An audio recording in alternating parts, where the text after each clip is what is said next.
Les constructeurs français s'appuient sur le marché des pièces détachées qui leur est très bénéfique chaque année. Il faut dire qu'ils en ont le monopole. Résultat, les automobilistes doivent payer le prix fort pour changer un pare-choc ou bien un rétroviseur. Alors nous avons cherché à comprendre cette situation à travers l'enquête du 20h. Elle est signée Tristan Wallex, Charles Boissier et Sébastien Maloiseau. Hier, un pare-choc tout neuf, ce Valenciennois n'a trouvé qu'une solution, franchir la frontière belge. Car en France, la carrosserie est devenue hors de prix, inaccessible. Pour un pare-choc arrière, il coûtait sur concessionnaire Valenciennes 485 €. Et ici, je l'ai pour 217,86 €. Elle est à 13,55 €. Oui. Les ailes sont... Ils ont le droit d'acheter chez nous, en tout cas. Aucun problème. Ils peuvent acheter en Belgique. Maintenant, ce qu'ils font des pièces, pour nous, c'est une autre paire de manches. Dans ce magasin spécialisé, on vend principalement de la copie de pièces détachées. 80% des clients sont français.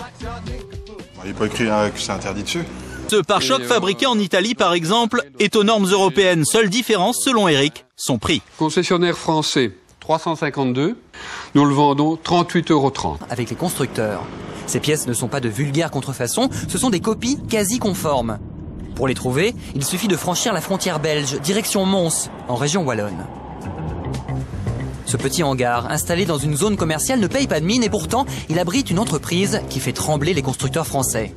On y trouve des pièces de carrosserie pour des voitures françaises, des ailes, des capots, des pare-chocs. La plupart de ces pièces ne viennent pas des usines des constructeurs français. Ces pièces sont homologuées par les grands laboratoires européens, anglais et allemands, donc elles n'ont vraiment aucun... Au nom de la libre circulation des marchandises en Europe, ces pièces ne peuvent pas être saisies par les douanes à la frontière française. Du coup, beaucoup d'automobilistes en France roulent avec des pièces interdites chez nous et ils ne risquent rien. 3 ans, l'Europe s'est posé la question. 4 mois de crash test avec des pièces pirates. Première véritable enquête sur la carrosserie discount et une conclusion sans appel. Aucun problème de sécurité. On s'est aperçu qu'elles étaient tout aussi bonnes que les pièces de première montre, c'est-à-dire ce que vendait l'ensemblier Renault. S'assurer que les pièces qu'ils commercialisent ne présentent aucun risque. Il y a quelques mois, les députés européens ont voulu y voir clair et fait réaliser des études. Conclusion, les copies qui circulent légalement en Europe ne présentent aucun risque particulier.